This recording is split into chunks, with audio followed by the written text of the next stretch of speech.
dore ubu bwenge ndimo nkubwira, ubu bwenge ni ubwenge buva mu ijuru butangwa n'Imana, buguko ugomba kwifata, ugomba kwitwara, buguhesha kumenya ko utagomba gukora iby'isoni nke, buguhesha kwiyubahisha ukubahisha n'uwaguhamagaye, buguhesha kwiyubahisha ukubahisha n'umukoresha ugukoresha. Imana ihimbazwe. Buguhesha kubaha Imana, buguhesha kwiyubaha ubwawe ukubaha n'umuhamagaro ukurimo. Imana ihimbazwe. Buguhesha kwiyubaha ubwawe ukubaha nawe mukorana umurimo. Ni ibihembo bibiri bikuru, ariko ikiruta ibiri n'ubugingo. Igihembo kuzabona amasezerano twabwiwe n'Imana dusezeranije azasohora tukiri muri iyi si, kuko mu ijuru nta masezerano abayo. Reka nsubiremo, mu ijuru nta masezerano abayo. Ntabwo mu ijuru bahabwa amasezerano, nta nubwo mu ijuru basohorezwa amasezerano uzayabonera kuri ubu butaka kuri iyi si. Reka nsubiremo, ntabwo mu ijuru Imana ibabwira ngo muzabyara kuko ntibabyara, ntabwo ibabwira ngo muzarongorwa kuko ntibarongorwa cyangwa ngo barongore, ntabwo mu ijuru bazabonerayo amazu abacumbika badafite aho kuba, ntabwo mu ijuru bazigayo amashuri, ntabwo mu ijuru habayo poromosiyo. Oya, ibyo ni ibihembo bya hano mu isi, ariko igihembo kiruta ibindi byose ni ubugingo buhoraho. Imana ihimbazwe. Ni ubugingo buhoraho. Mbese harahabishyira, harabyandika, ntabwo ajya yibagirwa n'icyo mukunda mu mwihariko we afite. Mwibuke intego yacu avuga ngo Kristo afite umwihariko wihari. Mu mwihariko afite, ntabwo Kristo ajya yibagirwa imirimo myiza y'abera, ntabwo yibagirwa y'abakiranutsi, ntabwo yibagirwa abamwegera, ntabwo yibagirwa abamusanga, ntabwo yibagirwa abamushakana umwete. Imirimo yose mukorana urukundo, mukunze, iyo mufashe imfubyi nimugabura abapfakazi n'abatagira epfo na ruguru, ibyo byose mwakoze n'ibyo mukora n'ibindi muzakora, Kristo harahana byandika, kandi niwe utazatuvanamo amara masa. Haleluya. Imana ishimwe, Imana ihimbazwe. Kristo ntabwo azatuvaniramo amara masa, ahubwo we arandika kandi aribuka. Turi mu isi azaduhemba, tugeze mu bwami azaduha ubugingo buhoraho, ntabwo ajya twirengagiza, azatugira neza. Imana ihimbazwe. Kristo rero nyamabwire ngo hari ahantu yandika, Kristo arandika. Ayiwe, Imana ihimbazwe. Umvira ijambo, abantu ntibandika ariko Kristo arandika, abantu ntibibuka ariko Kristo aribuka, abantu ntibazirikana turibagirwa. Wangira neza nkakwibagirwa, hari uwagiye neza arakwibagirwa, hari uwagiye neza akwitura inabi. Ntukicuze, wagize neza, kandi neza izakomaho wowe ndetse n'urubyaro rwawe n'abazagukomokaho. Ineza yawe izabageraho kandi izabomaho. Kristo arandika. Reka nsubiremo aka kantu.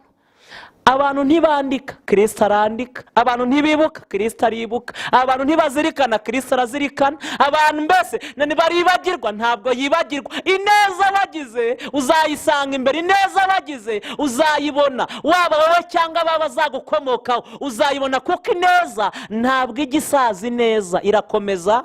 Kandi ineza uwigira se uyikugirira ntabwo yikwishyura, ahubwo yishyurirwa n'undi utaruzi, utakekaga, utatekerezaga. Ni ukwereka ineza wawe wagize mu gihe cyose cyashize, ugenda ubona ya neza wagiye ugira. Umva ijambo rinejeje rero. Kristo aravuga ngo ngi imirimo yose mwakoze myiza ni Nayot Ministry. Yesu nashimwe. Ndabasuje mu izina rya Yesu Kristo. Amahoro y'Imana nabane namwe, kandi tunejejwe n'Imana kubana natwe muri uyu mwanya. Uyu ni umwanya mwagiye mudusaba kenshi, umwanya kugira ngo tubane mu bihe by'ijambo ry'Imana. Ni umwanya mwadusabye kenshi kugira ngo tujye tubana mu buhamya. Ni umwanya mwagiye mudusaba kenshi kugira ngo tujye tubana mu ndirimbo, guhimbaza Imana no kuramya. Uyu mwanya rero tugiye kubana mu mwanya w'ijambo ry'Imana. Hanyuma nge tugiye kubana, amazina yanjye ni Muhodari Vedaste. Ni Muhodari Vedaste. Kandi turabasaba kugira ngo mujye mukora subscribe, mukore share, like na comment, kuko birakenewe. Ni inkunga ikomeye cyane kuri twebwe, kandi urushaho gufashwa n'ijambo ry'Imana n'ibihe byiza tuzagirana. Wajya usharinga n'abandi bavandimwe, inshuti n'abavandimwe bari hirya no hino, yaba ari mu Rwanda n'abari hanze, abazarushaho gufashwa n'iri jambo ry'Imana tugiye kubanamo naryo. Biremewe kuba mwagenda musangiza ijambo ry'Imana kugira ngo turusheho guhemburana, gufashanya, turusheho guhugurana, guhemburana, byose birakeneye mu buzima bwa buri munsi bwa gikristo, cyangwa se mu mwuka wera mwinshi azajya agenda adufasha. Imana iduhana umugisha. Rero mbahaye ikaze cyane muri Isanga, kuko ikaze yo Kristo yarayibahaye ku musaraba i Golgotha, ariko nanjye ubwanjye Imana ihaye uyu mwanya, mbahaye ikaze mu ijambo ry'Imana. Uyu ni umwanya ukomeye tuba duhawe, ni agaciro gakomeye, si bose bapfa kugira uyu mwanya kuwubona, ariko twebwe tububonye tubahaye ikaze, kandi tusaba ngo Imana Data n'Umwana n'Umwuka wera abane natwe muri iyi gahunda. Imana iduhane umugisha. Murakoze cyane. Hanyuma reka dusome ijambo ry'Imana tugiye gusangira muri uyu mwanya. Turasoma ijambo ry'Imana riri mu butumwa bwiza uko bwanditswe na Luka. Mu butumwa bwiza uko bwanditswe na Luka ni igice ni icya 10. Turasoma n'umurongo wa 33 n'34. Ubutumwa bwiza uko bwanditswe na Luka. Uyu ni umudogiteri Luka wanditse amagambo y'ubwenge, hanyuma yandika igice cyacu umurongo wa 33 n'34. 33 haravuze ngo, ariko Umusamariya wari mu rugendo nawe amugeraho, amubonye amugirira impuhwe. 34 aramwegera, amupfuka inguma, amwomoza amavuta ya elayo, amushyira ku ndogobe ye, amujyana mu icumbi ry'abashyitsi, aramurwaza. Mwakire neza ijambo ry'Imana. Reka nongere nsubiremo. Ubutumwa bwiza uko bwanditswe na Luka igice ni icya 10 murongo wa 33 n'34. 33 haravuze ngo, ariko Umusamariya wari mu rugendo. Byumvikana ko hari abandi bantu bamugezeho, ariko uyu niwe wari umugezeho ari uw'umumaro. Hari abandi babanje kumugeraho, ariko biravuze ngo ariko Umusamariya wari mu rugendo nawe icyo yakoze ngo yamugezeho.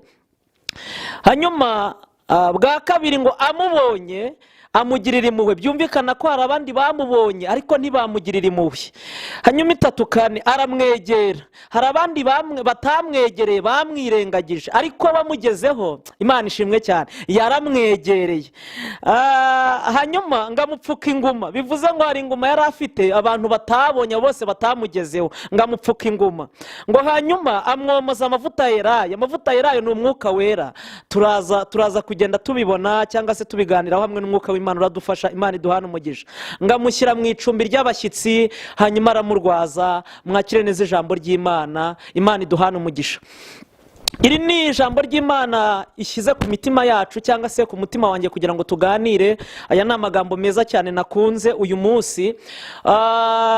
Ibi ni ibihe Luka yari arimo. Ubutumwa bwiza kenshi ni ibitabo bigeze muri 3 byanditswe na Kristo, bikagenda bigaruka kuri Kristo nyirizina, ariko bimuvugaho, bikavuga amateka ya Kristo, bikavuga kuzuka kwe, kuvuka kwe, kuzuka kwe, ubuzima bwa Kristo nyirizina. Imana iduhana umugisha. Iyo usomye ku gice cya 25, Bibiliya itangira itubwira ngo, umwe mu bigisha amategeko ngahagurutswa no kugira ngo agerageze Yesu. Ngo hanyuma kugira ngo amugerageze, muri uko kumugerageza ngo yaramubajije ngo, ese nge nakora iki kugira ngo nzaragwe ubugingo buhoraho? Aramubaza ngo, uwo ni Kristo. Abaza uyu mwigisha amategeko, wasomye iki mu mategeko? Aramubwira ati, birumvikana, nasomye ko ngomba gukundisha Uwiteka n'ubwenge bwanjye bwose, n'imbaraga zanjye zose, n'ubugingo bwanjye bwose. Asoreza ku ijambo rikomeye, aravuga ngo nkakunda mugenzi wanjye nk'uko nanjye nikunda. Hanyuma hepfo gato ngo akomeza kwigira shyashya, akomeza gushaka kurusha ubwenge Kristo. Hanyuma aramubaza ngo, none se mugenzi wanjye ninde? Hanyuma amusubiza ijambo ryiza nakunze. Uyu mwigisha amategeko amaze kumubaza iki kibazo, Kristo nawe ubwe aramusubiza ngo, reka ngusubize icyo kibazo mbajije. Aramubwira ngo, mugenzi wawe dore nguyu. Amubwira inkuru zabayeho arizo tugiye kugarukaho, turi mu ncamake y'ijambo. Hanyuma aramubwira ngo, hariho umuntu wavaga i Yerusalemu amanuka agiye Yeriko. Ngo ariko agezemo hagati ahura n'igico cy'abambuzi, baramwambura. ngo bamusigaza asigaje hato kuko baranamukubise, ariko ngo bamusigaza asigaje hato yarangiza ngo agapfa. Ngo hanyuma umutambyi wari mu rugendo amugezeho ngo arigendera, umulewi nawe ngo amugezeho ngo nawe arigendera, ngo ariko umusamariya wari mu rugendo nawe ngo amugeraho nyuma y'abo bose. Ngo hanyuma amugezeho ngo icya mbere yakoze ngo yaramubonye aranamwegera, nyuma yo kumwegera ngo amugirire impuhwe, amaze kumugirira impuhwe ngo hanyuma ngo aramufata ngo amushyira ku ndogobe ye amujyana mu icumbi ry'abashyitsi. Ngo hanyuma ngo aramurwaza, ngo abwira nyir'icumbi ry'abashyitsi aramubwira ngo nsigaje idenariyo ebyiri, izi denariyo ndaza kuzivugaho Imana iduhana umugisha, ngo nsigaje idenariyo ebyiri, hanyuma ngo uzikoreshe urwaza uyu murwayi wanjye nkuzaniye. Aramubwira ngo kandi ibyo nzakoresha cyangwa se ibyo uzakoresha nyir'icumbi ry'abashyitsi ngewe ningaruka nzabikwishyura. Yesu ngo ahindukira abaza uwo mwigisha amategeko, aramubaza ngo harya ubwo ngo ninde wagiriye impuhwe uyu muntu wari wagiriwe nabi? Aramubwira ngo nuwamugirira urukundo, nuwamugirira impuhwe n'imbabazi. Aramubwira ngo genda ugenze gutyo, icyo nicyo kizatuma uhabwa ubugingo buhoraho, icyo nicyo kizatuma ubona ubugingo buhoraho. Yesu aduhana umugisha. Bene data bavandimwe turi kumwe, nagira ngo mbibutse ko intego y'iri jambo tugiye kuganiraho ni intego ivuga ngo Kristo afite umwihariko.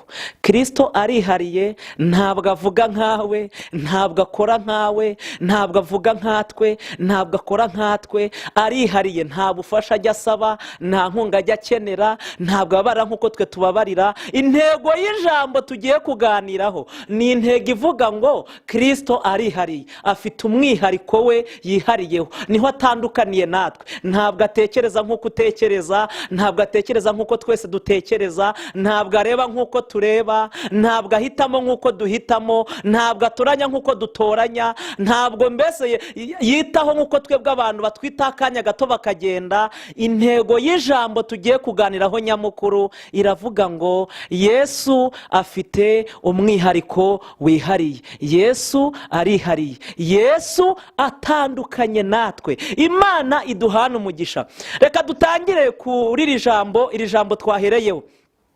Bibiliya yatubwiye kuri izi nkuru, niho dutangiye ku ijambo kurindi. Yatubwiye kuri izi nkuru, yatubwiye umwigisha amategeko ngo cyari igihe yararimo ahata ibibazo Yesu. Mbibutse ko cyari igihe barimo bagerageza Yesu kugira ngo bamushakeho urwitwazo, bagenda bamutega imitego ya hato na hato mu byo avuga, mu byo akora, bamushakaho ibirego byo kumurega, byo kumushinja. Ngo uyu mwigisha amategeko, Bibiliya yatubwiye ngo yahagurukijwe no kugira ngo agerageze Yesu. Ntiyamenya ko nta muntu ugerageza umwana w'Imana, Imana ishimwe. Ntiyamenya ko nta muntu ugerageza Kristo kuko ubwe arihagije, areba ibyo abantu batareba. Imana ishimwe. Kristo arihariye, Imana iduhana umugisha. Ngahagurutswa no kugira ngo agerageze Kristo. Hanyuma ngo ahita amubaza ikibazo gikomeye, aramubaza ngo ngewe nakorane kugira ngo nzahabwe ubugingo buhoraho. Mbibutse neza ko abigisha amategeko cyangwa se abo biyitanga abafarisayo ni abantu bagendanaga amategeko bakayambara inyuma ariko ntahure n'ibyo bavuga. Ni abantu bagendanaga ngo ntugasambane nyamara bagasambana. Ni abantu ubwabo bagendanaga ngo ntukibe nyamara bakiba amaturo, bakiba amafaranga, bakiba imitima y'abantu bayinyaga iby'ubutunzi bw'uyu mubiri. Nagira ngo nkwibutse kuri aba banditsi b'amategeko, ni abantu bagendanaga amategeko ariko nyamara adahuye n'ibiri mu mitima yabo. Imana itugire neza. Ngo ahagurutswa no kugira ngo agerageze Yesu. Hanyuma aramubaza ngo ngewe nakora iki kugira ngo nzabone ubugingo buhoraho? Ese nabigenza nte? Nakwitwara nte? Nakwifata iki? Kubera mwumve iki gisubizo Yesu amusubije. Icya mbere arabizi ko abibajijwe n'umwigisha amategeko. Imana iduhana umugisha. Uzi ko Kristo agusubiza igisubizo gihwanye n'urwego urimo n'uko umeze kugira ngo ubashe kucyumva. Ntiyamubwiye ibindi, ahubwo yamusubije ibihwanye n'amategeko. Ndetse nacyo kibazo yamubajije, aramubaza ngo wasomye iki mu mategeko? Impamvu abajije ngo wasomye iki mu mategeko, wayakuyemo iki? Wakuyemo irihe somo? Impamvu impamvu baje iki kibazo ni uko azi neza ko umubajije ni umwanditsi w'amategeko, ni umwigisha amategeko, kandi birasaba ubwenge Kristo kugira ngo amusubize igisubizo kirimo ubwenge, kuko nawe azi umubajije uwo ari we. kuko uyu muntu azi amategeko ayo ariyo. Mu yandi magambo, azi icyaha icyo ari cyo, azi ikibi icyo ari cyo, azi ibizira ibyo ari byo, azi n'ibiziruye ibyo ari byo. ngo ariko kwari ukugira ngo agerageze Kristo, ariko kuko Yesu areba ahiherereye akamenya ibyo abantu batareba. Imana iduhana umugisha. Nawe Yesu mu kumusubiza, kuko azi umutima we, azi urwego ariho, aramubajije ngo wasomye iki mu mategeko, icyo uyakuramo ni iki, isomo wakuyemo ni iki, umwanzuro wavanyemo ni uwuhe? Uyu mwigisha amategeko aramusubiza ngo none nagira ngo usubize icyo kibazo mbajije. yagira ngo asubize Kristo, aramubwira ngo mu mategeko icyo nasomyemo ni uko ngomba gukundisha Uwiteka n'umutima wanjye wose, n'ubugingo bwanjye bwose, n'imbaraga zanjye zose, n'ubwenge bwanjye bwose. Asoreje ku ijambo rikomeye, aravuga ngo ngomba gukunda mugenzi wanjye nk'uko nikunda. Bavandimwe, hari igihe umuntu adakundisha Uwiteka umutima. Nicyo cyari kiteye kubivuga kwa Kristo abibwira umwigisha amategeko. Hari igihe umuntu agaragara ariko mu maso y'Imana n'imbere y'abantu, ariko umutima udakunda, mbese mu maso y'abantu agashaka kwereka ko yubaha Imana, ariko nyamara Kristo yamureba mu mutima akabona afite ibizira, afite ibyo adashaka kureka, afite ibyo yanze kureka, akabona hari ibyo yanze kuzira cyangwa se kureka. Mbese hari ubutumwa bwiza, hari urwego rw'ubutumwa bwiza atari yagera.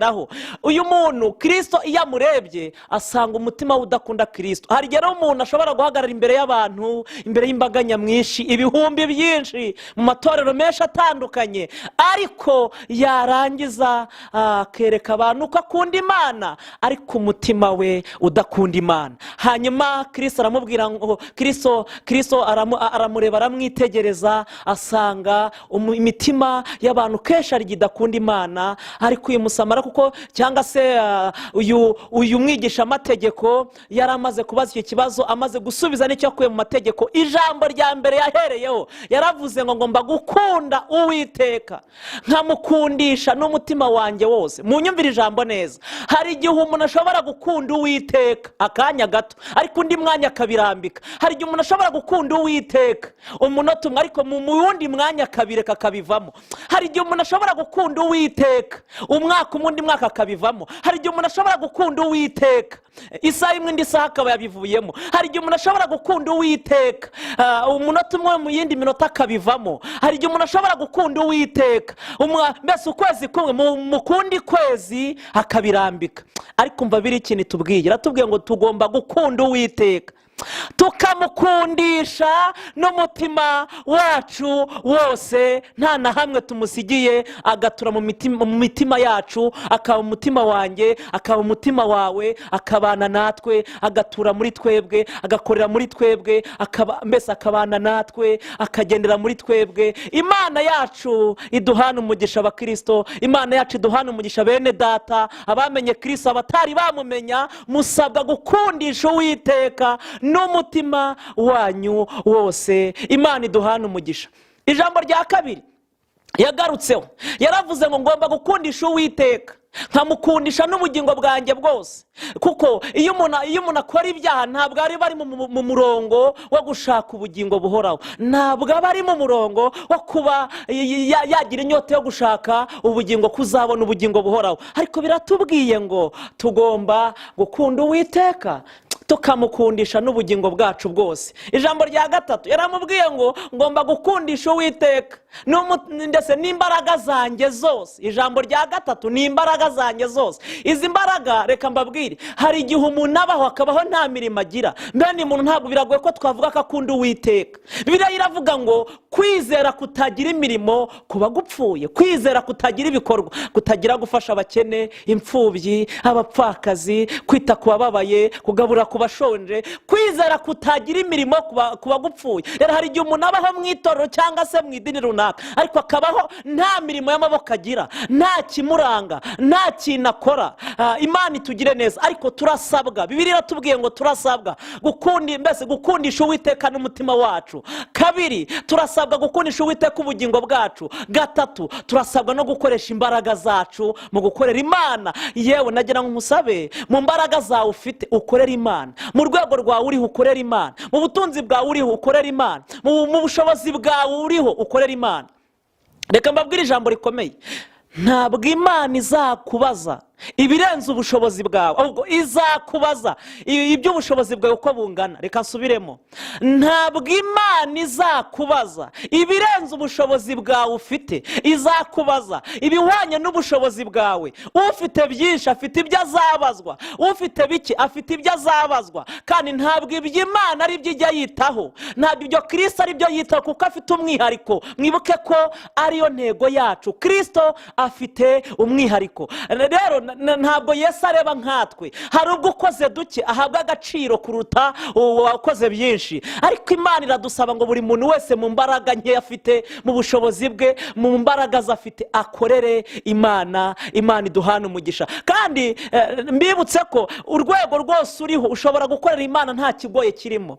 Waba uri ku rwego ruri hagati na hagati ushobora gukorera Imana, ururi hasi wabasha gukorera Imana kandi ikishima, ururi hejuru wakorera Imana kandi ikishima. Ariko nagira ngo usabe, mu rwego rwawe rwose uriho ukorera Imana. Imana ishimwe, haleluya, Imana ihimbazwe. Mu rwego rwawe rwose uriho biragusaba gukorera Imana, kandi mu rwego rwose uriho nta rwego wabaho utakorera Imana ngo nirangize ibure kukwishimira. Uko niko kuri, ngewe nyizi neza. Hari uburyo nayibonyeho, hari uburyo nayibonye mu bupfubyi. Imana iduhane umugisha, tuzagira umwanya kuganira n'ubuhamya. Ariko mu rwego rwose uriho, mu mbaraga zawe, erega hari n'ibitadusaba imbaraga nyinshi. Hari imirimo y'ubwenge, hari imirimo y'ibanga. Hari n'abantu bakunda gukora mu ibanga, ndabakunda cyane, batemera ko abantu babashimagiza, babamenya ibyo bakoze, babitaho, cyangwa se bajye babarata ngo bavuge amazina. Hari abantu bakora mu ibanga bakagira imirimo yo mu ibanga. Aba bantu Imana ibakunda cyane, aba bantu Imana ibakunda cyane, bakorera Imana mu rwego rw'ibanga rutazwi. Niyo Imana igiye gukora ibyabo, Imana ihimbazwe. Niyo Imana igiye gukora ibyabo, ibikora mu buryo buri sipesiyare. Niyo Imana igiye gukora ibyabo, ibikora mu buryo budasanzwe nk'ubw'abandi. Imana ibampera umugisha, bene data, bavandimwe turi kumwe mu nkurikiranye. Nagira ngo wumvire ijambo neza. Uyu muntu ukora ibintu agashaka kugira ngo agaragare mu maso y'abantu, uyu muntu mwumve icyambere, iyo yaramutse abikoreshejwe n'urukundo ni byiza nabyo. Ariko akenshi hari igihe ashobora kubikoreshwa n'ubwibone. Abantu bamushime, abamuzi bamenye ko hari icyo yakoze, bazayo yinjiza bamenye icyo yatanze, abantu bamenye ko ari abo yafashije. Hari n'abivuga ibigwi. Ariko nagira ngo mbasabe mureke twebwe twe kwivuga ibigwi, ahubwo tuvuga ibigwi watubambiwe, ari we Kristo ndimo mbabwire. Tuvuga ibigwi uwaducunguye ku musaraba, tuvuga ibigwi uyu ufite umwihariko, ari we ndaza kugarukaho cyane. Uyu ni Kristo, niwe wivugaga, niwe Musamariya mwiza, niwe Musamariya wakoze ibidasanzwe. Imana iduhane umugisha. Rero nagira ngo ngusabe, jya ugira imirimo yo mu ibanga, kuko bizatera Imana gukora n'ibyo abantu batari bazi. Si ngombwa ko Imana ikuvugaho, ntabwo ari ngombwa ko Imana ikubwira ibyo izakora. Ishobora no kutabivuga, ariko ikazabikora mu buryo budasanzwe. Ntabwo ari ngombwa ko Imana uyumva buri munsi nk'ari radiyo. Oya, ivuga ibishatse kandi ivuga igihe runaka, igihe ishakiye. Ahubwo nubwo itavuga, hari n'ibyo igikora itavuze. Haleluya, Imana ihimbazwe. Nubwo iyi Imana Data abayimenye muyikurikire, muyikomeze, n'abatarayimenya muhindukire, mumenye Kristo kari umwami n'umukiza. Nubwo Kristo atavuga, hari igihe akora atavuze, hari n'igihe akora yavuze. Hari igihe akora ubizi, hari n'igihe akora utabizi ugatungurwa, kuko Imana ntigitungurwa, Imana ntigitangara, kuko ubwayo ntigitangaza. Hari igihe Kristo agutungura, natwe yagiye adutungura mu buryo butandukanye. Nawe uyu munsi yagutungura, kandi nuryizera iri jambo kuko riguhesheje ubuzima ndetse no kubaho, Imana iduhane umugisha. hari igihe Kristo agutungura, Imana ishimwe kandi ihabwe icyubahiro. Arongera agaruka ku ijambo rya 4, aravuga ngo ngomba gukundisha Uwiteka n'ubwenge bwanjye bwose. Bavandimwe bene data, nagira ngo ngaruke kuri iri jambo nditindeho cyane ry'ubwenge. Ubu bwenge butandukanye n'ibyo twebwe twibwira. Twarize ni byiza, tuzakomeza no kwiga, hari n'abandi benshi bagiye biga, ariko muri uku kwiga nagira ngo mbibutsemo iri jambo rikomeye. Ntabwo buriya ari ubwenge tuba twagiye gushaka, ahubwo n'ubumenyi. Kuko impamvu ari ubumenyi dore ngiye, n'ibitabo baguha ugasoma, haba kaminuza, segonderi n'ahandi, n'ubumenyi bwanditswe n'abahanga b'isi, barabwandika. Kandi ibyo bintu wiga, Uganda nibyo biga, Kenya nibyo biga, muri Amerika nibyo biga. Mbese uraza gusanga urwego rw'ibyo wiga nawe hari abandi babyize. Icyambere, si we wa mbere ubyize, si nawe wanyuma ubyize. Si we wa mbere ubyize, si nawe wanyuma uzabyiga. Rero buriya n'ubumenyi duhabwa, kuko bubaye ari ubwenge, abantu bose bageze mu ishuri bwaba ari bwo bwenge bafite, baba bafite ubwenge. Ubwo byaba bisobanuye ngo abataragize amahirwe yo kugera mu ishuri, abo ngabo nta bwenge baba bafite. Ariko umva ijambo ryiza, ubu n'ubumenyi duhabwa n'ababihuguriwe, nabo bahawe izo mpamyabushobozi, bahawe ibyangombwa bibemera kuba baduhereza ubumenyi. Buriya n'ubumenyi ntabwo ari ubwenge. Ariko mva nkubwire, ubumenyi ntabwo ari bwo bwenge. Impamvu atari ubwenge ubumenyi dushaka mu ishuri, dore ngiye nagira ngo nkubaze, ni gute umuntu yaba afite ubumenyi aribwo uramutse wibeshye ukabwita ubwenge? Umuntu afite ubwenge ni gute yarara mu muringoti? Ni gute se yarara muri za rigori? Ni gute yarara ahantu hasuzuguritse? Ni gute yakwambara ibintu bisuzuguritse? Ni gute yaba asa nabi kandi afite ubushobozi bwo kuba yaba asa neza? Ni gute umuntu yakwambara nabi afite ubushobozi bwo kuba yakwita akambara neza, atari uko ari mu butayu? Ni ukubera iyihe mpamvu? Ni gute yaba atavuga ibintu byerekeranye? Ni gute yaba akora ibintu biterekeranye? Iyo mpamvu wayinsobanurira? Nta yindi mpamvu, ni ubumenyi yahawe. Rero bisobanuye iki? Umuntu ashobora kugira ubumenyi ariko ntagire ubwenge. Umuntu ashobora kugira ubumenyi ariko ntagire ubwenge bwo kubaho. Umuntu ashobora kugira ubumenyi ariko ntagire ubwenge bwo kuba yakwiyitaho. Umuntu ashobora kugira ubumenyi ariko ntamenye ubwenge bwo kuba yamenya kugira icyo avugira imbere y'abantu. Umuntu ashobora kugira ubumenyi ariko ntamenye uko agomba kwitwara n'uko agomba kwifata. Rero mbasabiye kugira ngo Imana ibampere ubwenge. Ni ubuhe rero? Reka mbusobanure ubu bwenge. Yobu yabugarutseho 28 yaravuze ngo kubaha Uwiteka nibwo bwenge. Aravuga ngo kandi kuva mu byaha niko kujijuka. Imana ihimbazwe. Dore umunyabwenge, dore nguyu. Umuntu wese wubaha Uwiteka ni umunyabwenge. Kubera iki? Afite ubwenge buturuka mu ijuru butari ubw'isi. Ndafashirwa, Imana ihimbazwe. Haleluya, Imana ishimwe.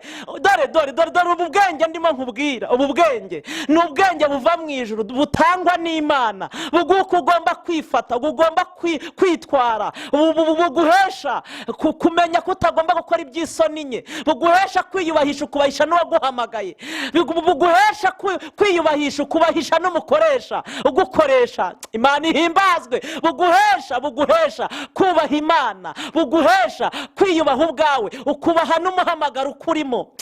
Imana ihimbazwe. Buguhesha kwiyubaha ubwawe, ukubaha nawe mukorana umurimo. Imana iduhane umugisha. Buguhesha kwiyubaha ubwawe, ukubaha mubana nawe mugendana. Rero ubu bwenge buguhesha imyitwarire myiza, aribwo twakwita mu ndimi z'amahanga ponctualité. Ubu bwenge buguhesha discipline, ubwenge buguhesha imivugire yawe. Mbese bigaragaza ko uri umunyabwenge. Mbibutse ko iyo umuntu avuze cyangwa se uko agera n'uko yitwara, tumenya ko afite ubwenge cyangwa ntabwo afite. Iyo baravuga ngo kubaha Uwiteka nibwo bwenge, bavuga ngo kandi kuva mu byaha niko kujijuka. Injijuke rero ni umuntu waretse ibyaha akihanira kureka. Injijuke ni umuntu ugambira kureka ikibi n'igisa n'ikibi. Imana iduhane umugisha. Aravuga aravuga ngo ngomba gukundisha Uwiteka n'umutima wanjye wose, kandi nkamukundisha n'ubwenge bwanjye bwose. Atubwiyemo ibintu bine bikomeye. Reka ngaruka y'icyanyuma, aravuga ngo kandi ngomba gukunda mugenzi wanjye nk'uko nikunda. Bene data bavandimwe, nagira ngo mbibutsire ijambo rikomeye. Buriya niba ari ikintu cya mbere kitubuza gukizwa, kitubera imbogamizi gukizwa ku bantu benshi batandukanye, ababishobora Imana ibaha umugisha, ni ikintu cyitwa inda. Naha ni inda.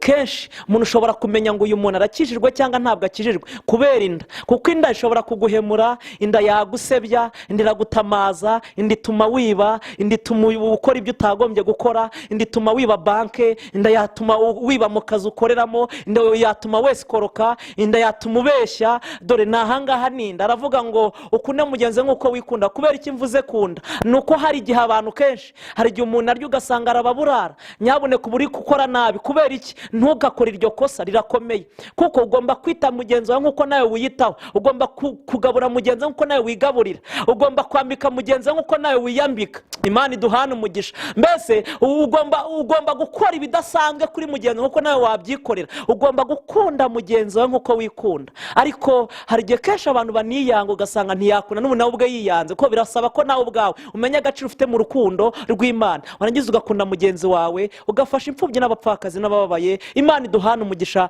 kandi Imana ishimwe. Hanyuma ngo uyu mwigisha amategeko akomeza kwigira umuhatari. Hanyuma muri ubu buhatari bwe ngo akomeza gushaka guhata ibibazo Yesu. Aramubaza ngo harya mugenzi wanjye ninde? Ntabwo ari uko mugenzi ataramuzi, ahubwo biravuze ngo yakomeje gushaka kuzana ubundi bwenge. Yakomeje gushaka kwigira mbese umuhatari, kwigira umuhanga mu kubaza no kuhata ibibazo Yesu. Mbese yakomeje gushaka kugaragaza ko ari umuntu udasanzwe mu bwenge, ariko ntiyamenya ko Yesu ntawe umurusha ubwenge, kuko n'umwana w'Imana 100% mu byibuke, kandi yaje nk'umwana w'Imana 100%, aza nk'umuntu 100%. Hanyuma aramubaza ngo niki wasonye mu mategeko, niki wayakuyemo, byagenze gute? Aravuga ati okay, icyo nakuyemo nicyo, ariko se mugenzi wanjye ninde? Akomeza kumubaza ibibazo. Yesu amusubije ijambo ryiza, aramubwira ngo hariho umuntu wavaga i Yerusalemu ngo amanuke i Yeriko. Mbibutse ko Yerusalemu ni hehe? Ni mu gakiza, ni mu mahoro. I Yerusalemu ni mu munezero. I Yerusalemu niho twumvira ubuhamya. I Yerusalemu niho dukura ijambo ry'ihumure. I Yerusalemu niho dukura imbaraga zidukomeza z'ikindi gihe. Imana ihimbazwe. I Yerusalemu ni mu gakiza, ni mu mahoro, ni mu munezero w'abana b'Imana. I Yerusalemu ni mu gakiza wahawe ku buntu bwayo. I Yerusalemu ni mu byiza, ni mu byishimo. I Yerusalemu ndahagutuye. Ntugakore ikosa ryo kuva i Yerusalemu. Ntuzakore ikosa, ndakwinginze wowe wagize amahirwe yo kuba i Yerusalemu, ntuzakore ikosa ryo kuhava. Ariko nawe utarahagera, ngusabiye kuza i Yerusalemu, ngusabiye gutura i Yerusalemu, ngusabiye kwibera i Yerusalemu, ngusabye kuba wakumva umunezero n'ibyiza by'i Yerusalemu. Imana iduhana umugisha. Hanyuma aramubwira ngo uyu muntu yavaga i Yerusalemu asubira inyuma. Isomo ririmo ni irihe? Cyangwa se icyo umwuka ashatse kuvuga ni ikihe? Bisobanuye iki? Biravuze ngo iyo umuntu akoze ikosa akava mu gakiza, akava mu byizerwa, yarangiza agashaka gusubira inyuma, ahura n'imbaraga nyinshi zimurwanya, ziruta izamurwanyije atari yakizwa, akiri mu byaha no mu bupagani. Kuko Satani wari umubangamiye, none aragufatishije. Rero iyo ukoze ikosa ryo kuva mu gakiza mu mahoro, ubura n'ibikubuza amahoro. Iyo ukoze ikosa ryo kugira ngo uve mu munezero, ubura n'ibikunyaga umunezero. Iyo ukoze ikosa ryo kuva mu byishimo by'abana b'Imana, ubura n'ibikunyaga ibyishimo by'abana b'Imana. Iyo ukoze ikosa ryo kuva mu bandi, ubura n'abagushuka. Iyo ukoze ikosa ryo kuva aho Imana igusanga, usanga Satani ari agutegereje. Ntuzakore ikosa ryo kuva i Yerusalemu, kuko ndahagutuye, kandi ntukahave. Jya uhahama, uhagume, uhature, uhagume, uhagendere, uharire, uhategereze Imana. Mbese ukomeze uhategereze amasezerano, ukomeze wiyumvire ibyiza byo mu rusengero, byo mu nzu y'Imana. Ntukave mu gakiza, ntukave mu munezero w'abana b'Imana. Imana iduhana umugisha. Hanyuma ngo uyu muntu ari hasubira i Yeriko, arimo asubira i Yeriko. I Yeriko ni hehe? iyo ariko mwibuka ibyabereye iyo ariko ni mu ntambara, ni mu ikotaniro, iyo ariko ni muri bombori, iyo ariko ni muri ndapfuye, ni mu ntambara, iyo ariko bene data bavandimwe, mbibutse intego yacu turiho ni intego ivuga ngo Kristo afite umwihariko wihariye, ni nawe yashatse kugaragaza, turagenda tubigarukaho. Afite umwihariko wihariye Kristo, niyo mpamvu atandukanye kure natwe abana b'abantu, ntabwo ameze nkatwe. Rero Kristo afite umwihariko wihariye. Kandi nagira ngo mbibutse ko ibi byose bitaba, byose bibi ariko iyo iri i Yerusalemu ntabwo bihaba. Nari ngira ngo nkwibutse ko ibi bintu byose biba i Yeriko, ntabwo i Yerusalemu bihaba. Reka ntabwo bijya bihaba. Umuntu uri i Yerusalemu aba aguwe neza, araryama, hari umunezero, hari ibyishimo, hari ugusinzira umuntu akamererwa neza, hari ugusinzira umuntu akaruta iby'ubwami, hari ukuba nta bimutera, nta bimuniga, hari uburinzi Yerusalemu, hari umutekano, mbese hari ibintu byose byifuzwa n'abana b'Imana. Hari ibintu byose kuko Kristo byose arabishoboye, arabitanga ku muntu wese umusanga, ntacyo yakwima. Erega icya mbere, ntacyo yima abamusanga bamugana, ntacyo yima abantu bamukurikira, ntacyo yima abantu bagendana nawe, babana nawe. Nagira ngo usabe ugume i Yerusalemu, ntuzakora ikosa ryo kuba wasubira i Yeriko. Rero uyu muntu yarashatse kugaragaza isomo rikomeye Kristo, agaragaza ko iyo umuntu avuye mu gakiza agashaka gusubira inyuma, yasubiye inyuma ntabwo biba byiza. No mu nzira ubwabo hari babimutegereje. Mu yandi magambo, mu gakiza kawe ufite, mu gukizwa kwawe, burya niyo uvuye mu bihe byiza byo gusenga, haba hari ibigutegereje hanze. Iyo uvuye mu bihe byiza byo gusenga, haba hari ibigushakisha hanze, hari ibigupima, hari ibintu bishaka kugira ngo birebe urwego rwawe, urwego uriho rwo gukizwa. Rero uyu muntu ngo ageze mu nzira ahura n'igico cy'abambuzi, ngo hanyuma igico cy'abambuzi cya mbere ngo bakoze, baramwambuye. Iri ni ijambo rya mbere, ni ikintu kibi cyangwa se bamukoreye. Ijambo rya mbere ngo baramwambuye. Bavandimwe bene data, reka ngaruke kuri iri jambo rya mbere ngo baramwambuye. Nagira ngo mbibutse ko mu isomo rikomeye umwuka yanyigishije yarashatse kugaragaza ahangaha, nuko Yesu yarashatse kugaragaza ko ubushobozi n'ububasha twari twarambuwe na Satani, twabuheshejwe na Kristo binyuze ku giti cy'umusaraba i Golgotha. Reka nsubiremo, icyaha cyakorewe ku giti niho cyaturutse Satani akoresha Adamu na Eva. Hanyuma n'Imana isanga nabwo kugira ngo ihumanure umuntu neza, iraza gukoresha igiti kirimo teranya, ntabwo ari kuramo. Ni igiti kimeze ni purisi, ni uguteranya. Mu yandi magambo, ni ukugira ngo ahuze abatari kuzahura. Ndafashijwe, Imana ishimwe, haleluya. Ni ukugira ngo ahuze abatari kuzahura. Rero nagira ngo nkwibutse ko aho icyaha cyaturutse ni naho haturutse ubutabazi butuzura, buduhesha agaciro twari twarambuwe n'umwanzi Satani. Rero bene data, twahawe agaciro na Kristo, twari twarambuwe na Satani. Mbibutse ko abera hari ababaga bakingiraniwe, ariko mu byamuzanye Yesu kwari kugira ngo abahose n'imfunguzo z'abera. Imana nihimbazwe. Mu byazanye Yesu kwari ukugira ngo abohore abari baboshye. Mu byamuzanye Kristo niwe rega wivugaga ubwe, niwe wagira ngo yivuga ubwe yisubiramo, niwe wagiye yigaragaza hasi. Nibyo byamuzanye, ngo baramwambuye bamugira nabi, baramwambuye. Nicyo kintu cya mbere bamukoreye. Reka nkubwire mwene data uri kunyumva kandi nkurikira, nagira ngo nkubwire ko ibyo Satani yakwambuye, Kristo umusanze ukaba nawe neza yabigusubiza. Reka nsubiremo, ibyo Kristo cyangwa se ibyo Satani yakwambuye, Kristo afite ubushobozi n'ububasha bwo kubigusubiza, ndetse akaba yanarenzaho, ashobora no kuguha ibiruta ibyo Satani yari yarakwambuye. Ubushobozi Satani yari yarakwambuye, Kristo yabasha kubuguhesha, kandi bikemera bigakunda. Mwifurije kugira ngo ubane n'Imana, ubane na Kristo neza, kugira ngo akurengere. Erega ubu bushobozi twahawe na Kristo burakomeye bavandimwe bene data, burakomeye. Kuko impamvu bukomeye dore ngiye impamvu bukomeye. mwibutse ko ababyeyi ntago bari mu murongo w'abantu babarwaga mu Bisiraheli. Igiterane cyabaye cy'ibihumbi 5 ntago bari mu mubare w'abana ndetse n'abadamu. Ababyeyi babonye ijambo vuba, baribonye vuba, ariko ngira ngo ni nayo mpamvu baturuta ubwinshi ahantu henshi, niba ari ukugira ngo birwaneho babyaze umusaruro amahirwe bahawe. Ariko nkwibutse ntabwo bahabwaga uburenganzira. Nyumva neza, nanjye ubwanjye ntabwo ndageza muri ya myaka yategekwaga n'Abisiraheli, ariko ibyo Yesu ntabwo ari byo byamuzanye, yaje kugira ngo aduheshe uburenganzira. Nagira ngo nkwibutse papa, unyumva wowe, musaza, mukecuru, buri wese unyumva, wibuke ko ufite inkovu hahandi, ufite inkovu hahandi, cyangwa se ufite ya nkovu itagaragara, ishobora no kuba igaragara, cyangwa ya hahandi imbere mu mubiri, ku mubiri imbere igaragara, ariko birivuga ngo kigaragaza ko nta Mwisiraheli wabaga ufite inenge yabaga yemerewe kuba mu iteraniro ry'abera. Ariko umva Yesu mu byamuzanye, yaraje aravuga ngo inzobe, ibikara, abananutse, ababyibushye, abize, abatarize, abakora, abadakora, Imana ishimwe, abafite imiryango, abatayigira, imfubyi, abapfakazi, abafite ubushobozi, abatabugira, mwese nimuze munsange, nta n'umwe ndobanuye. Inzobe, ibikara, abarebara, abagufi, twese yaduhaye ubushobozi twari twarambuwe na Satani. Imana iduhana umugisha. Hanyuma ngo baranamukubise.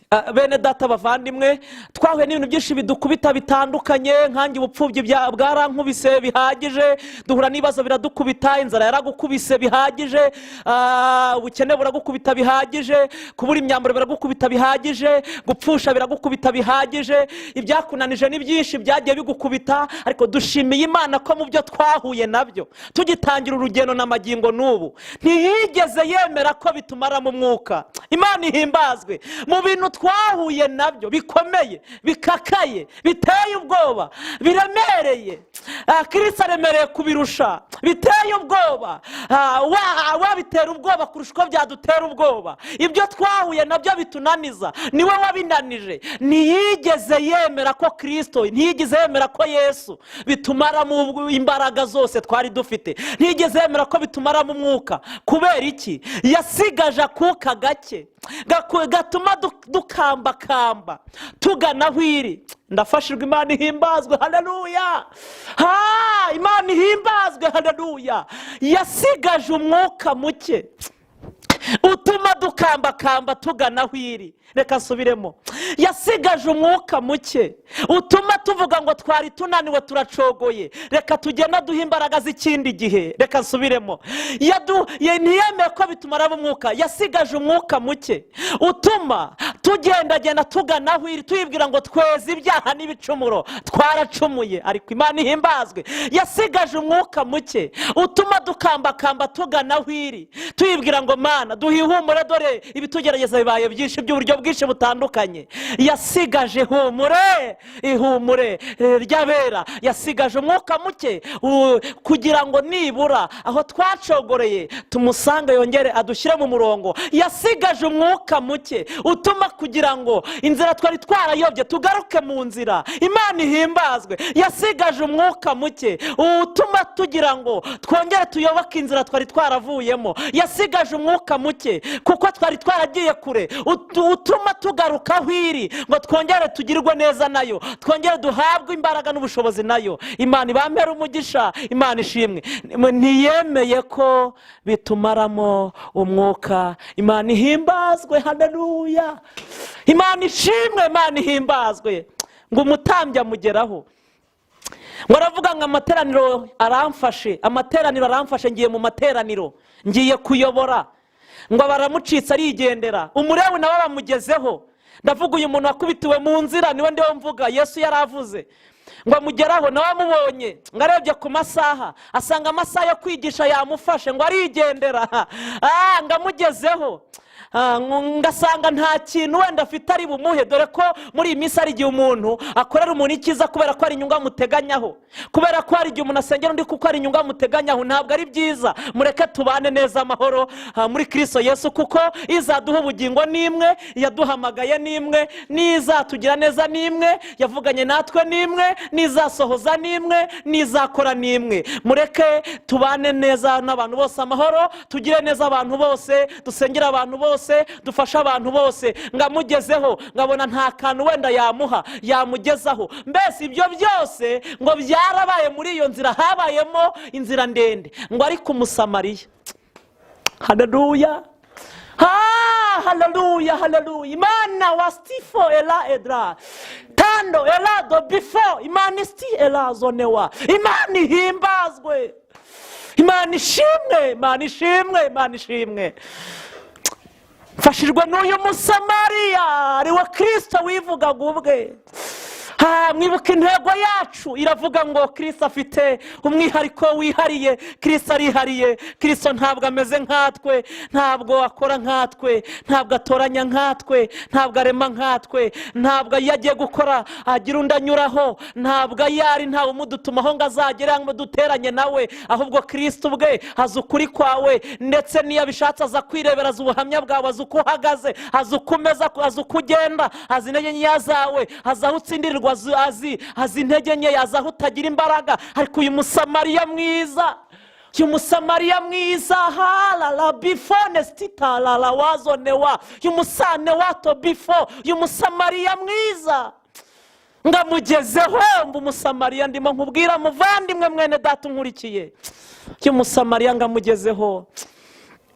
Haleluya, Imana ishimwe, Imana ishimwe. Musamariya, uyu musamariya niwe wangezeho, niwe nawe wakugezeho. Uyu musamariya niwe wakurokoye, nanjye niwe wandokoye. Uyu musamariya niwe Kristo, niwe wakuzuye, nanjye niwe wanzuye. Uyu musamariya niwe wakurengeye, nanjye niwe wandengeye. Uyu musamariya niwe wakuramiye ugiye gupfa, nanjye niwe wandamiye. Uyu musamariya niwe wakurinze impanuka, nanjye niwe wazindinze. Uyu musamariya niwe wakwambitse, nanjye niwe wanyambitse. Uyu musamariya niwe wakugaburiye, nanjye niwe wangaburiye. Uyu musamariya nta kimunani ngo amugezeho. Abandi byari byanananye batayiriwe banamwitaho, ngo wamugezeho.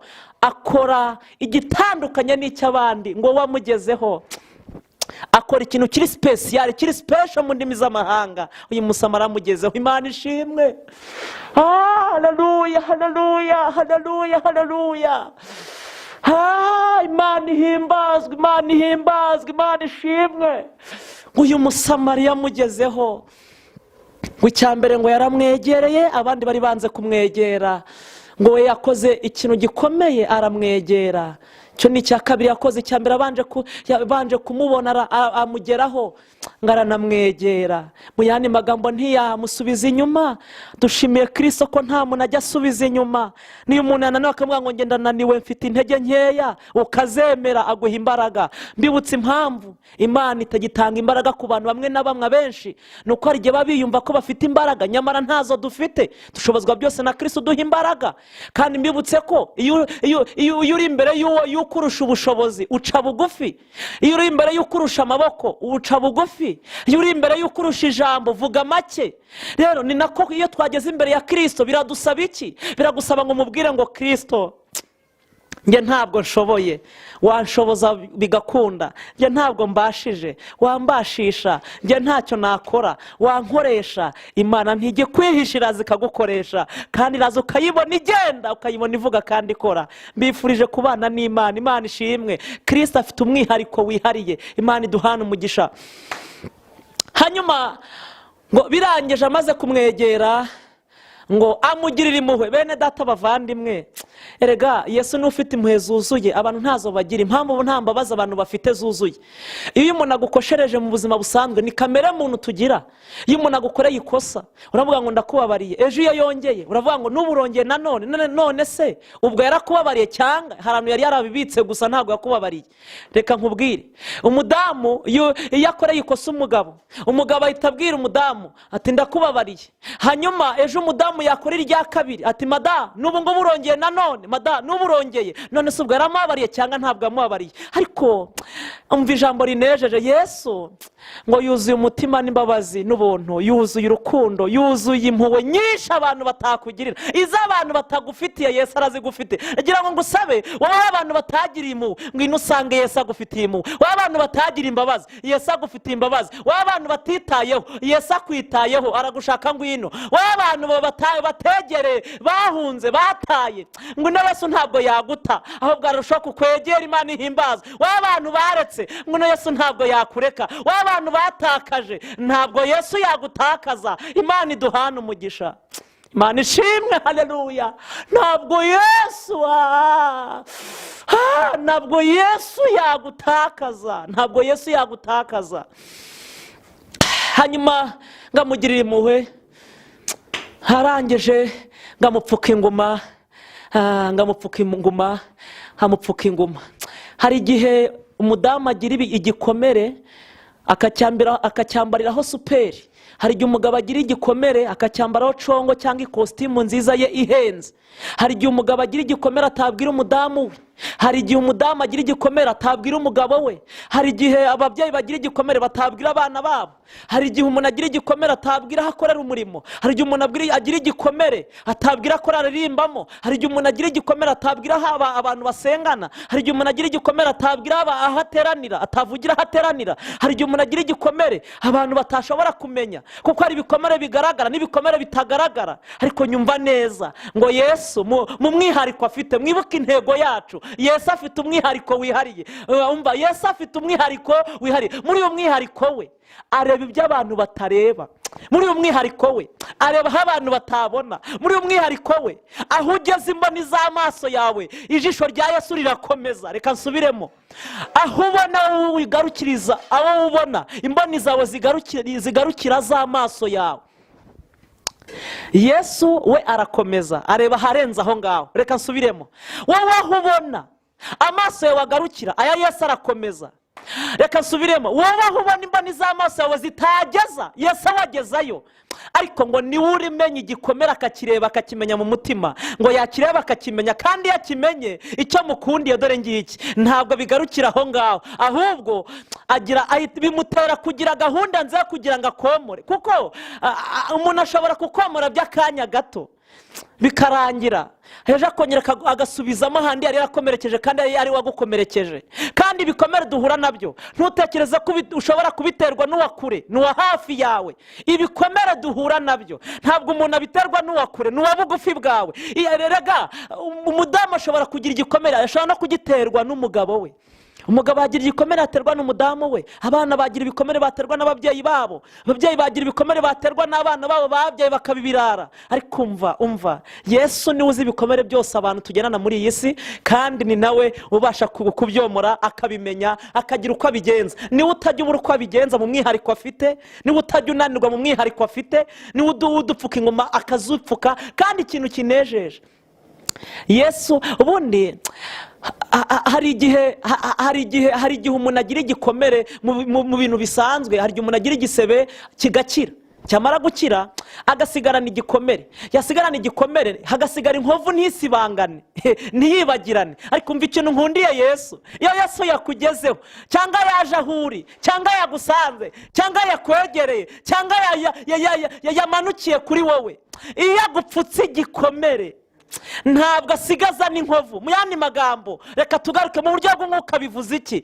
biravuze ngo iyo Yesu agupfutse inguma zose watewe n'uru rugendo n'ubutayu n'ubuzima, Yesu yagupfutse igikomere, nta kimenyetso gisigara. usigara wibuka nka kera habayeho, usigara wifata nk'amateka yabayeho. ubu ibyo twahuye nabyo twabifashe nk'amateka y'ibyo twagombaga guhura nabyo. kubera iki? byatwigishije ubuzima, bitwigisha kubana n'abantu, bitwigisha gukorera Imana, bitwigisha gutakaza ubwirasi, bitwigisha kureka ubwibone, bitwigisha gusangira n'abantu duke dufite cyangwa se byinshi. bene data, Yesu yagupfutse igikomere, akagupfuka inguma, arazipfuka agasibanganya, ntabwo bongera kubyibuka. usigara wifata nk'amateka yabayeho. ni nk'urugero nk'abantu Imana agira neza yatabaye, hari aho yabakuye, basigara bibuka nka kera, akajya bivuga nk'ubuhamya nk'amateka. ariko ababyibuka nk'amateka ntabwo ababyibuka nk'ukiriyo, kuko abaravuye mu butayu, ahubwo ari i Kanani, ari mu masezerano. Imana iduhana umugisha bene data, Imana ishimwe. hanyuma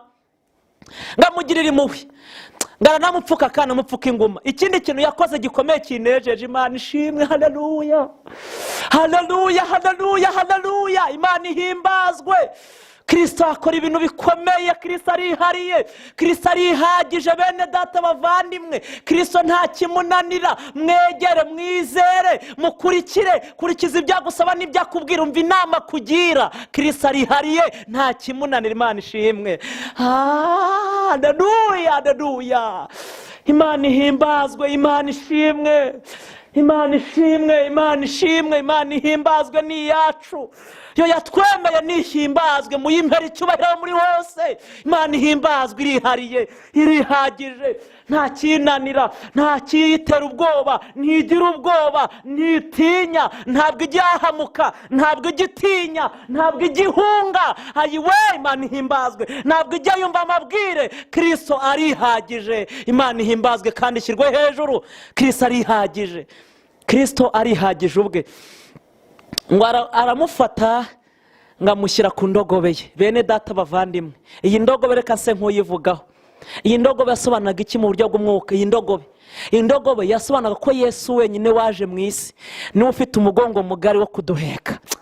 Imana ihimbazwe, haleluya. Niwe nestfo enitara bonesti ela zodra, niwe ya before, niwe si ela, nini wa dobini staso ela, niwe nini wa zone wa kuwa ya before, niwe one wa sita lalala wa zodra, niwe sifo, niwe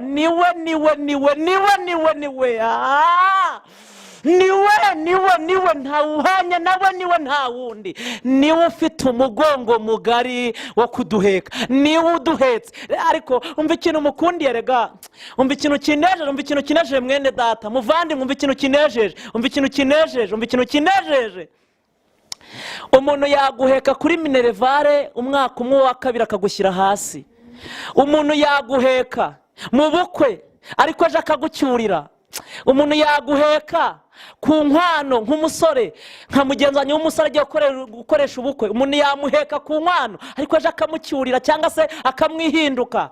Umuntu ashobora kuguheka mu buryo bwinshi. Mu biryo yakugabura rimwe ariko aje akagucyura cyangwa akabikwima. Uyu munsi umuntu yakwemera ibintu ejo ntabisohoze, ubwo iyo ni kamere muntu. Uyu munsi umuntu ajya kukugira neza, kumva amabwire, agahita abireka kandi atazi ukuri uko ariko. Iyi ni kamere ya muntu, nta gitangaza kirimo kuko n'isi turimo. Umuntu ashobora kuguheka by'akanya gato. Umuntu ashobora kujya kubwira ngo nzagusengera ariko akakubeshya ntabikore. Umuntu ashobora kujya kubwira ngo nyohereza amafaranga ngewe njye ku musozi ngusengere. Ibyo bintu ntabwo mbyemera. Oya, mujye mureka tuvuge ubutumwa bwiza buvuga ukuri. Ntabwo Imana ikora kubera impongano, ntabwo Kristo akora kubera ko hari ibyo wamuhonze, wamuhaye cyangwa wahaye abe gusa. Oya, icyambere ni umutima no gukiranuka. Kristo akora bigendanye n'uko agushaka, akora bigendanye n'icyo wamusabye. Ntabwo yiri cyo gikoresha Yesu. Ntabwo nakubwira ngo yamwe mbanze njye ku musozi ngusengere nibwo Imana iri bukore. Ntabwo ibyo bishoboka. Ntabwo nakubwira ngo mpibi nibi cyangwa ubwira ngo Imana irambwiye ngo mibi nibi. Oya, ntabwo ari uko akora. Abantu baguheka by'akanya gato, bakubeshya kuko ari abantu, bakusezanya ibyo batazakora, bakubwira ibyo bazakora bakaguhinduka ku munota wa nyuma. Abantu bakubwira ko muri kumwe, mu kanya ukababura, mwabana mu byiza, mu bibi ukababura. Iyo ni kamere muntu. Ihangane, wowe wahuye nabyo, ihangane, ni kamere muntu. Abantu baguheka by'akanya gato ariko umva ijambo rinejeje. Umva ijambo rishimishije. Kristo iyo aguhetse ntabwo ajya gushyira hasi. Iyo aguhetse ntabwo akurambika hasi. Umva biri ikintu ivuga, yaravuze ngo ni njyewe Kristo, ni njyewe uzabaheka, imbizi zarinda ziba uruyenzi nkibahetse. Umva ijambo rinejeje. Uzi ko Yesu ari uguheka akaguhekana n'abo wabyaye. Umva ijambo rinejeje. Uzi ko Yesu ari ubaheka akabahekana n'imiryango yanyu yose. Uzi ko ariko se umva mubyeyi wabyaye uhetse, nyumva neza. Uzi ko Yesu aguhetse wowe akaguhekana n'uhetse mu mugongo. Imana ihimbazwe. Uzi ko Yesu aguhetse, reka nsubiremo, akaguhekana n'abo uhetse. Uzi ko Yesu aguhetse akaguhekana n'abo wabyaye. Uzi ko Yesu aguhetse akaguhekana n'abagukomokaho. Uzi ko Yesu aguhetse akaguhekana ndetse n'abandi bantu n'inshuti n'abavandimwe bose akaguhekana nabo. Yarashatse kuvuga ngo ni njyewe ufite umugongo mugari wo kuguheka. Yaravuze ngo ni njyewe waje mu isi, mfite umugongo mugari wo guheka abanini, abarebare, abato, abagufi. birindi jambo rinejeje ukuntu Yesu afite umugongo mugari uzi ko aguheka. Erega wabona nk'ufite ibiro byinshi ariko ibyo ntabwo bituma Yesu ataguheka. Twese araduhetse mu mugongo wayo. Abayimenye mwese arabahetse, n'abatayimenya muzayimenya, namwe Yesu arabahetse. Niyo neza namwe mwese ibageraho. Imana ihimbazwe, haleluya, Imana ishimwe. Yesu afite umugongo mugari wo kuduheka. Ikintu yakoze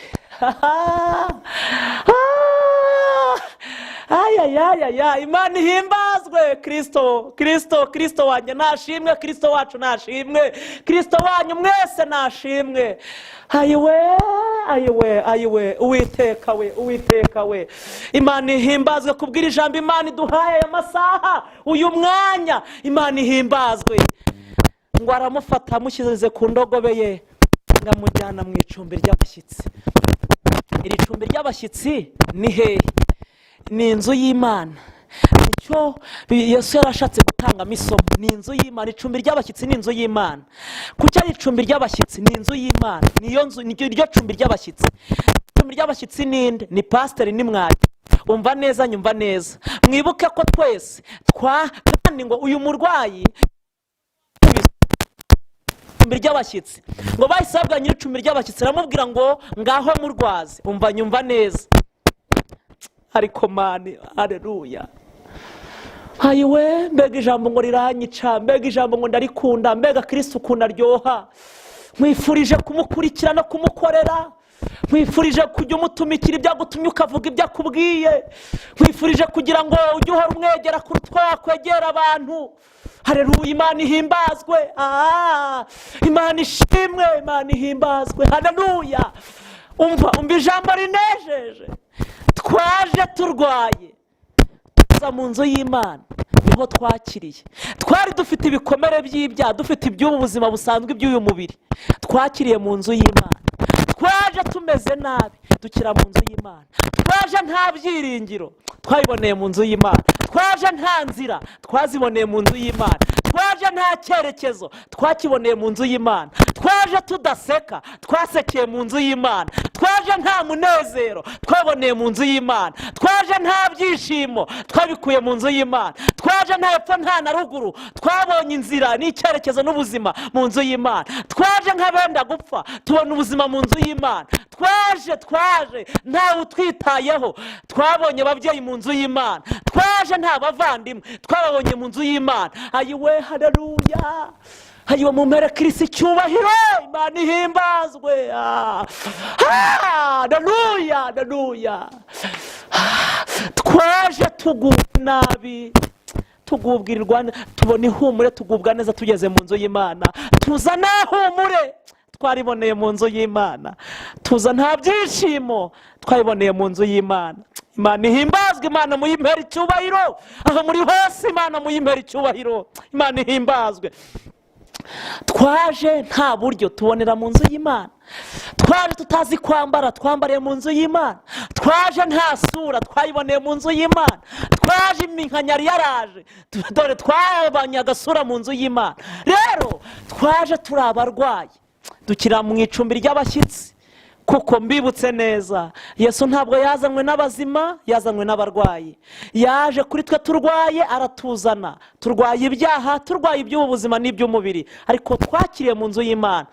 Nyir'icumbi ry'abashyitsi ninde? Ni pasiteri, ni mwarimu, ni umushumba, ni bishop runaka, ni apotre runaka, n'uyoboye intama, n'ushumbye intama, n'uyoboye bene data, abavandimwe bakristo bene data, n'uyoboye intama. Uyu niwe nyir'icumbi ry'abashyitsi. Niwe yarabwiye ngo ndamuguhaye, hanyuma ngo usige idenari ebyiri. Reka nzivugeho.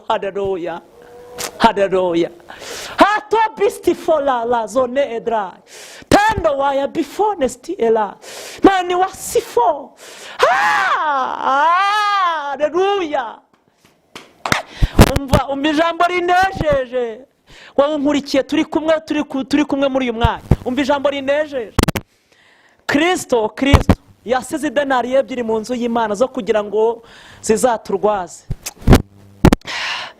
Birandenze, mbuze uko mbivuga, mbuze uko nabigenza. Umva ijambo rya mbere. Nibutse ko hari abantu Imana yabwiriye ubukwe mu nzu y'Imana. bakiri abasore n'abakobwa, Imana irabukorera busohozi, ibaha abagabo, ibaha abagore. Byavuye mu idenari ebyiri Kristo yasize. Nibutse ko hari abantu Imana yabwiye uburinzi, barafite imiryango ibaroga, nibagira nabi, nibohereza amahembe n'ibitega, n'aboherezaho imyuka mibi n'ibihoherano, ariko bageze mu nzu y'Imana babonye uburinzi, ubudahangarwa, protection mu ndimi z'amahanga. Byaturutse ko bageze mu nzu bagasanga idenari ebyiri z'uburinzi Kristo yasize. Ndafashijwe, Imana ihimbaza. Hari abo yabwiye ko itazabagira umurizo, izabagira umutwe w'abandi. Dore byavuye mu idenari yo Kristo yasize. Hari abo Imana yavuye ibikomere, dore byavuye mu idenari ebyiri. Hari abo Imana yabwiye ko izabaha kwiga, byavuye mu idenari ebyiri Kristo yasize. Ntabwo nakwibagirwa niga bigoranye, mu nzira zigoranye, kurinda nsoza na kaminuza. Ntabwo nakwibagirwa ko zari bavandimwe bene data, nibutse ko hari abantu Imana yabwiye ko izaba poromosiyo bayikura mu nzu y'Imana. Izo ni idenari yo Kristo yasize. Hari abantu Imana yahaye ihumure batari barifite, barikuye mu nzu y'Imana, biri mu idenari yo Kristo yasize. Hari abantu bari baguwe nabi, bari bameze nabi, ariko byaturutse mu idenari yo Kristo ebyiri yasize. Hanyuma baravuga idenari yo nsize nizo kwita ku muntu wese uzaza mu nzu yanjye arwaye. Mwibuka amagambo Salomo avugiye mu nzu y'Imana, yaravuze ngo mu nzu yawe uzahagera rushya azaharuhukire. Bene data, twaruhukiye mu nzu y'Imana, biri mu idenari yo Kristo yasize. Hanyuma aravuga ngo kandi ibyo muzakoresha hanyuma y'ibyo ngibyo, ngewe Kristo ningaruka nzabibishyura. Dushimiye Imana ko imirimo yose mwakoze myiza, iyo dukora, y'urukundo, y'ibanga, itagaragara, igaragara, iyo abantu babona n'iyo batabona, iyo yose dukora Kristo iyo ayirebye ngo arandika. Ubundi ushobora gukorera abantu bakagukuzaho, bakakurikana nta kintu ubonye, nta kintu ugezeho, bese bitari byiza, bakagucyurira, bakagusezera amaramasa, wanakobotse, watanze amaraso n'ibyuya byavuye. Ushobora gukora abantu ntaho bandika bakibagirwa, abantu bakwibagirwa, ariko Yesu hari ahantu yandika imirimo myiza mukora. Imirimo myiza mukora Kristo arahana yandika, harahabishyira, mbese harahabishyira, harabyandika. Ntabwo ajya yibagirwa n'icyo mukunda, mu mwihariko we afite. Mwibuke intego yacu avuga ngo Kristo afite umwihariko wihari, mu mwihariko afite. Ntabwo Kristo ajya yibagirwa imirimo myiza y'abera, ntabwo yibagirwa y'abakiranutsi, ntabwo yibagirwa abamwegera, ntabwo yibagirwa abamusanga, ntabwo yibagirwa abamushakana umwete. Imirimo yose mukorana urukundo, mukunze, iyo mufashe imfubyi nimugabura abapfakazi n'abatagira epfo na ruguru, ibyo byose mwakoze n'ibyo mukora n'ibindi muzakora, Kristo harahana byandika, kandi niwe utazatuvanamo amaramasa. Haleluya! Imana ishimwe, Imana ihimbazwe. Kristo ntabwo azatuvaniramo amaramasa, ahubwo we arandika kandi aribuka. Turi mu isi azaduhemba, tugeze mu bwami azaduha ubugingo buhoraho. Ntabwo ajya twirengagiza, azatugira neza. Imana ihimbazwe. Kristo rero nanyamabwire ngo hari ahantu yandika. Kristo arandika. Ayiwe, Imana ihimbazwe. Umvira ijambo, abantu ntibandika ariko Kristo arandika. Abantu ntibibuka ariko Kristo aribuka. Abantu ntibazirikana, turibagirwa. Wangira neza nkakwibagirwa, hari uwagiye neza arakwibagirwa, hari uwagiye neza akwitura inabi. Ntukicuze, wagize neza, kandi neza yawe izakomaho wowe ndetse n'urubyaro rwawe n'abazagukomokaho. Ineza yawe izabageraho kandi izabomaho. Kristo arandika. Reka nsubiremo aka kantu. Abantu ntibandika, Kristo arandika. Abantu ntibibuka, Kristo aribuka. Abantu ntibazirikana, Kristo arazirikana. Abantu mbese baribagirwa, ntabwo yibagirwa. Ineza bagize uzayisanga imbere, ineza bagize uzayibona, waba wowe cyangwa bazagukomokaho uzayibona, kuko ineza ntabwo igisaza. Ineza irakomeza, kandi ineza uwigira se uyikugirira ntabwo yikwishyura, ahubwo yishyurirwa n'undi utaruzi, utakekaga, utatekerezaga. Ni ukwereka ineza wawe wagize mu gihe cyose cyashize, ugenda ubona ya neza wagiye ugira. Umva ijambo rinejeje rero. Kristo aravuga ngo ngiye imirimo yose mwakoze myiza ningaruka. Ibyo muzakoresha mwita ku batagira shinge na rugero, abapfakazi, imfubyi, abashonje, bambaye ubusa mwambika, batagira hirya no hino, batagira munsi no munsi y'urugo, batagira aho bahinga n'aho bakora, mbese batagira ubutabazi, aba mu buha, aba musura abarwayi mu bitaro. Imana ihimbazwe. Njyewe ningaruka Kristo nzabahemba, nicyo yarashatse kuvuga. Nzabishyura ibyo mwakoresheje, ibyo mwatanze, nzabikuba inshuro nyinshi, mbese nzabikora, nzabigenza neza, kuko nzabageza kure. Imana ihimbazwe.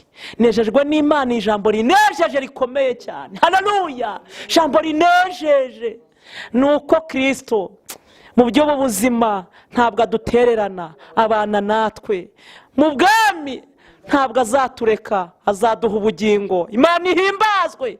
Ni ibihembo bibiri bikuru, ariko ikiruta ibiri ni ubugingo. Igihembo kuzabona amasezerano twabwiwe n'Imana dusezeranije, azasohora tukiri muri iyi si, kuko mu ijuru nta masezerano abayo. Reka nsubiremo, mu ijuru nta masezerano abayo. Ntabwo mu ijuru bahabwa amasezerano, nta nubwo mu ijuru basohorezwa amasezerano uzayabonera kuri ubu butaka, kuri iyi si. Reka nsubiremo, ntabwo mu ijuru Imana ibabwira ngo muzabyara, kuko ntibabyara. Ntabwo ibabwira ngo muzarongorwa, kuko ntibarongorwa cyangwa ngo barongore. Ntabwo mu ijuru bazabonerayo amazu abacumbika badafite aho kuba. Ntabwo mu ijuru bazigayo amashuri. Ntabwo mu ijuru habayo poromosiyo. Oya, ibyo ni ibihembo bya hano mu isi, ariko igihembo kiruta ibindi byose ni ubugingo buhoraho. Imana ihimbazwe. Ni ubugingo buhoraho. Hanyuma Yesu abaza umwigishamategeko bagiranye iki kiganiro gikomeye, ngo muri abo bose ninde wamugiriye impuhwe? Aramubwira ngo n'uwamugiriye impuhwe niwe mugenzi we. Yaramaje ngo mbese ninde rega mugenzi w'uwo wundi? Umwigishamategeko aterega n'uwamugiriye impuhwe. Aravuga ngo genda ugenze gutyo, nibwo uzahabwa ubugingo buhoraho. Imana iduhana umugisha. Bavande, Imana yacu yaradukunze, duha Kristo nk'umwana wayo yakunze kuva kera. Kandi Kristo afite umwihariko, arihariye, ntavuga nk'abantu, ntakora nk'abantu, ntabwo asanzwe. Reka nsubiremo, Yesu ntabwo asanzwe nk'abo ubona, ntabwo asanzwe nk'abo mukorana, ntabwo asanzwe nk'abo mwigana, ntabwo asanzwe nk'abo mubana, ntabwo asanzwe nk'abo muvukana. Yesu ntabwo arihariye. Bene data, arihariye Kristo. Bavandimwe, Yesu arihariye. Bagenzi bagana mu ijuru, Yesu arihariye. Mumukore mumutinya, mumukore mumwubaha, mubana nawe, mukora ibyo abasaba. Yesu arihariye. Imana ibamere umugisha. Murakoze cyane mwebwe mwadukurikiye muri iki kiganiro, kandi turacyababwira ngo mukore subscribe, share na comment.